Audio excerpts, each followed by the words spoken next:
Action. Imagine you're at a job interview. You've done the work, you've got the skills. Then comes the question, what are your salary expectations?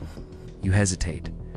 You wait for them to speak. They say, we were thinking $60,000.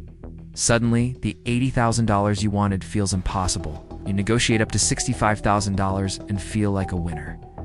Cut. You just lost $15,000 a year because you let them drop the anchor. The moment that $60,000 entered the air, it became the center of the universe. It isn't a conversation.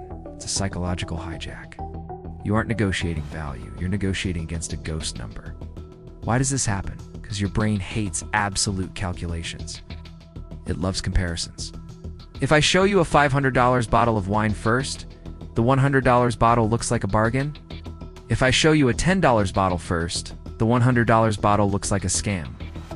Psychologists Tversky and Kahneman proved that even random numbers literally spinning a wheel influenced how people estimated the number of African nations in the UN. The brain doesn't look for the truth. It looks for a starting point. Most people spend their lives reacting to starting points they didn't choose. It ends today. Let's look at your personal life. You're arguing with your partner about chores. Frame A, you never do anything. Frame B, could you help me for just 10 minutes? If you set the anchor at 10 minutes, getting 5 minutes of help feels like a compromise. If you start it, you never do anything, you've set an anchor of conflict. In dating, ever wonder why dinner at a 5-star restaurant followed by let's just get tacos works so well?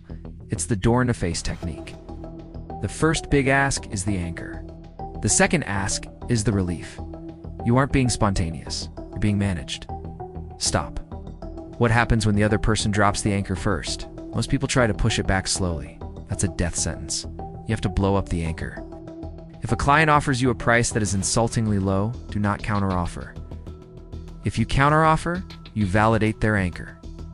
You must react with a strike-through. Use a flinch. Say, that number is so far from reality that we aren't even in the same room. Let's start over. Walk away from the table. Okay. Reset the board and drop your own anchor so high it makes them dizzy. Negotiation isn't about being fair, it's about who defines the borders of the fair zone. We live in a world of numbers, but numbers are just symbols of power. The anchoring effect proves that value is an illusion. A diamond is only expensive because someone set a high anchor 100 years ago.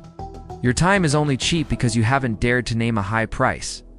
Shareable quote: the world doesn't pay you what you're worth, it pays you what you have the balls to anchor. If you're ready to stop drifting and start anchoring your own life, comment the first strike below. It's time to take control of the numbers before they take control of you. Subscribe to master the game. Cut. Print it. We're done.